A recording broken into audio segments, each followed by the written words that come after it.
રિઝોલ્વિંગ disputes directly, વિવાદોને સીધા ઉકેલવા. Residential ટેનન્સીસની ઓફિસમાં આપનું સ્વાગત છે.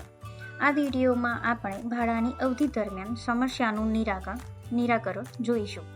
ઓફિસ ઓફ રેસિડેન્શિયલ ટેનન્સી મકાન માલિકો અને ભાડુઆતોને જ્યારે પણ શક્ય હોય ત્યારે પોતાની વચ્ચેના પ્રશ્નો ઉકેલવા પ્રોત્સાહિત કરે છે. આ મકાન માલિકો અને ભાડુઆતોને સુનાવણી ટાળવામાં મદદ કરે છે, જે ક્યારેક તણાવપૂર્ણ પ્રક્રિયા બની શકે છે. વિવાદોને ઉકેલવા માટેની કેટલીક શ્રેષ્ઠ રીતો અહીં છે. ભાડાની અવધિ શરૂ થાય તે પહેલાં ભાડાની શરતો સ્પષ્ટપણે જણાવો. મૌખિક કરાર કાયદેસર હોવા છતાં તે કેટલીકવાર ગેરસમજ અથવા ભૂલી શકાય છે. જો કોઈ સમસ્યા આવે તો લેખિત કરાર એ શરતોને સંદર્ભિત કરવાની મંજૂરી આપે છે. જો તમે કંઈ નિશ્ચિત કરવા માંગતા હો તો તમારા સંદેશાવ્યવહારની નોંધ રાખો, વાતચીતની નોંધ લો અને તે ક્યારે થઈ. જો મૌખિક વિનંતીઓથી સમસ્યાનું નિરાકરણ ન આવે તો વિનંતીઓને લેખિતમાં મૂકો.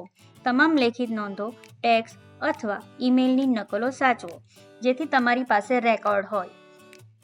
સંદેશાઓમાં ચોક્કસ સમસ્યાઓ સામેલ હોવી જોઈએ.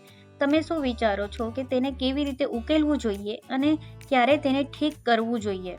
જો કોઈ વિવાદ ઊભો થાય તો આ સંદેશાઓ ભાડા અવધિ દરમિયાન સંદેશાવ્યવહારનો સ્પષ્ટ રેકોર્ડ પૂરો પાડે છે. માનક શરતોથી પરિચિત બનો. પ્રાંતમાં દરેક ભાડા પર માનક શરતો લાગુ થાય છે.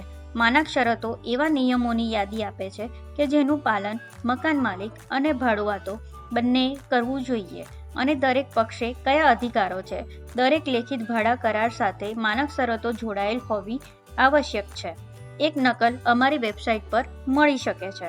જો તમારા મકાન માલિક અથવા ભાડુઆત વચ્ચે સીધી રીતે કામ કરવામાં નિષ્ફળ જાય તો તમે ઓફિસ ઓફ રેસિડેન્શિયલ ટેનન્સીસમાં દાવો કરી શકો છો. આ કેવી રીતે કરવું તેની માહિતી અમારી વેબસાઇટ પર મળી જશે. યાદ રાખો, સંદેશાવ્યવહાર એ મકાન માલિકો અને ભાડુઆતો વચ્ચે આદરપૂર્ણ લાંબા ગાળાના સંબંધો માટેની ચાવી છે. રેકોર્ડ રાખો, માનક શરતોમાં તમારા અધિકારો જાણો. ભાડુઆત દરમિયાન આવતી કોઈપણ સમસ્યાઓ વિશે ખુલ્લા અને સ્પષ્ટ રહો. પ્રામાણિક અને ખુલ્લી વાતચીત સફળ ભાડાની અવધિ માટે જરૂરી છે.